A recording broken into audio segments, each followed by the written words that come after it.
Ito, itatop coat natin itong rim na to.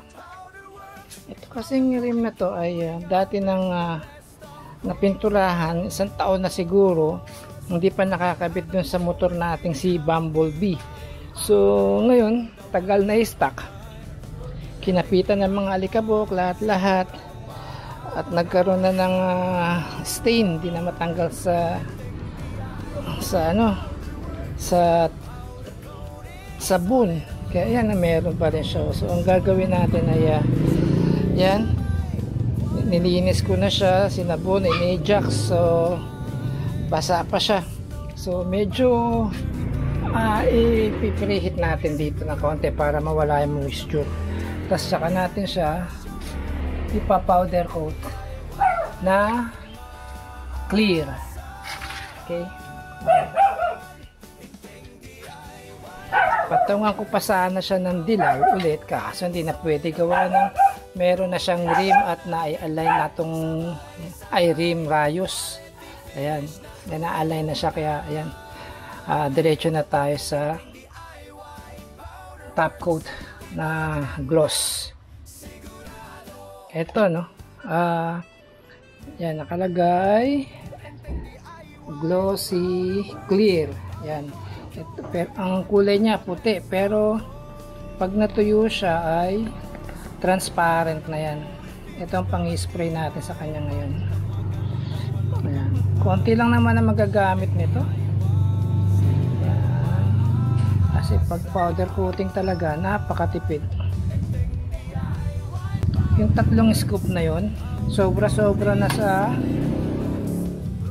ano siya, sobra-sobra na siya para ma-powder coat yung isang rim ng motorcycle.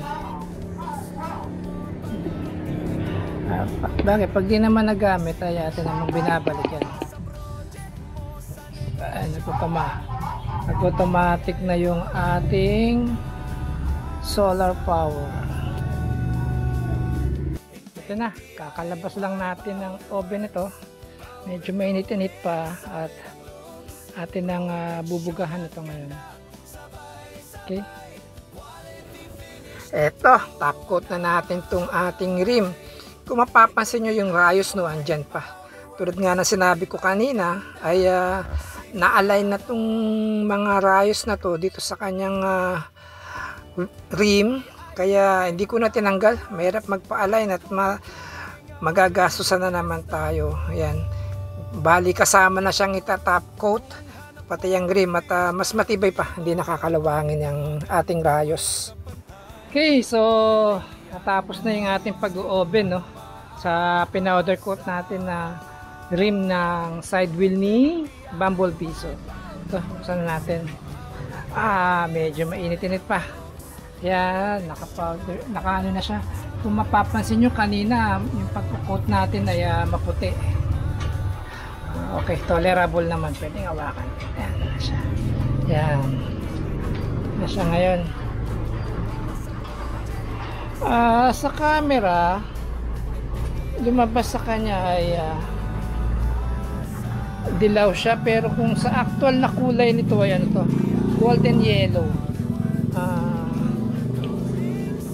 Tapos sa liwanag, golden yellow siya, pero lumalabas sa kanya parang dilaw. Ibig sabihin ng golden yellow is yellow orange ang dating niya. Yan. So ikakabit natin kay Bumblebee ito. Pero bago tayo kabit kay Bumblebee, may gagawin pa tayong isa. Meron kaming nabili sa surplus na bigat na pintuan, at imomodified ko lang para magkasya dito sa terrace. Gawa nung mga aso ay pumapasok doon sa terrace at doon na iihi. So tara, puntahan natin. Ito siya, nabili namin sa surplus, halagang 300 pesos. Ayan, teka, 350 siya, natawaran namin ng 50 pesos. Ayan. Ang problema ay akala ko ay fit siya rito, hindi pala, short siya. So gagawa natin ang paraan niya para ma-fit siya. So yan ang tsura niya. Maganda kasi ang mechanical niya, yung locking system niya. Maganda. Ayan. hindi mo siya mabubuksan kasi meron siyang lock, papasok doon, tapos para i-open siya, iangat mo, slide mo siyang ganyan, tapos iangat mo siyang ganun, iangat siya para ma-open. Yan. Yan siya. Yan. So, modified na lang natin kaysa hindi magamit kasi for the meantime lang naman to hanggat nandyan yung maliliit pa yung mga tuta, kukulit sila eh. So yeah, gagawin natin. Okay, so ito na ngayon, no. Ipa-powder coat ko na siya, puti rin kasi wala naman tayo magiging problem dito, gawa ng powder coated din siya. Pwede siyang patungan. Yan. So ang ginawa ko ay in-extend ko lang siya. So ito yung pinto, dapat ay rehas siya. Eh wala tayong makukuhang ganitong size ng bakal dito. Itong tubular na to. So ang ginawa ko, instead of rehas na, ganito din dapat, inano ko na siya, yero na, plain sheet na siya. Kasi madami naman tayong stock. Ayan yung mga retaso. So ayan, kaya ito ngayon ay ating ipa-powder coat. Okay, yan, duktong lang siya. Putol sa likod. Ayan. Okay. Okay, ito, no. Yan. Ang nangyari dito sa pintura na to, ito yung nagsiswing, no? Ito yung nag-open close na. Hinati ko, kinuha ko yung gitna, hinati ko yung gitna niya. Tapos yung pinangdugtong ko ay yung yero na. Kasi kung sa dulo ko siya duduktongan, ang pangit naman tignan. Kaya ito, sa gitna ko siya dinuktong para nakabalance o equal yung both sides ng sukat. Okay, ito, pasok na natin sa oven. Buti at nagkasya, huli na lang maisip ko, baka kundi magkasya pag pinasok sa oven. Kaya yan, wait lang kami ng 15 minutes dyan, cure na yan. Yan, on na natin. Bali, LPG type ang gagamitin ko, di na ako mag-electric. Ayan siya. Okay, nagkapoy na, close na. Yan, nagka-alarm na. At atin nang ilalabas. Okay. Oh, yan siya. Okay na. Wow!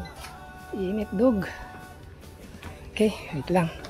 At gawa natin paraan. Lalabas natin.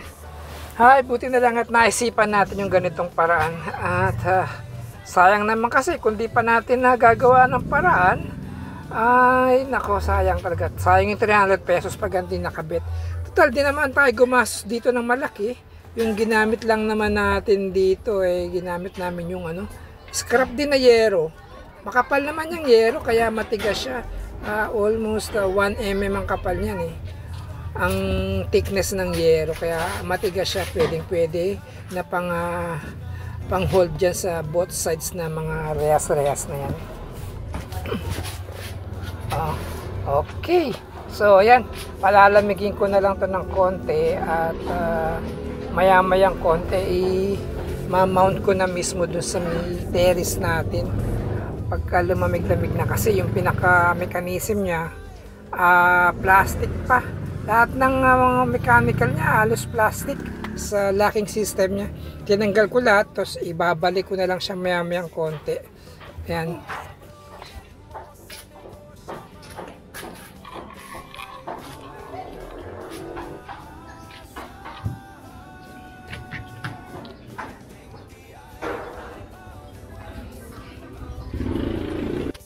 So, ganitong ginawa natin. Hindi kasya sa oven. Kaya yan, hindi natin pwedeng isabit. Patong lang siya doon at di naman siya makaka-apekto sa kanyang pintura. Ayan. Okay. Sarado na natin. At teka, pandarin muna natin. Okay.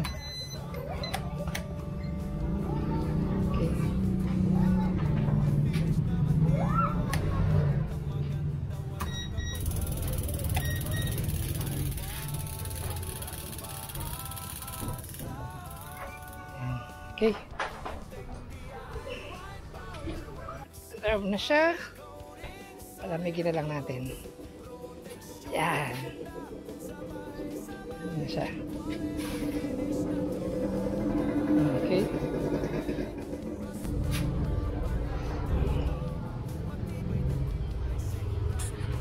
Oh, ito na yung finished product. Yan. Hindi ko na napakita sa inyo na nagdi-drill ako. Ito yung ating jackhammer drill. So yan. Open, pull up. Yan, ganun siya. Yan. Okay, ito na yung ating finished product na hindi na nasayang at ating na-remedyoan. Yan siya. Bali, naka-tornilyo siya mismo dyan sa pinaka sides ng pinto. Pinaka-poste ng daanan na yan, yung pinakabaitang dyan kasi buhos yan eh. Diyan ko siya itinornilyo, yun, bubulol na yan, tamang-tama siya dyan, matibay. Okay, so ayos. Ayan kapit na natin kay Bumblebee yung ating gulong. Ayan siya, ang dumi agad gawa ng maulan ngayon. Ayan siya. Okay, ating tricycle na tinatawag na si Bumblebee. Ayan. Okay. Matibay na kulay, siguradong totoo para sa project mo, sa negosyo man.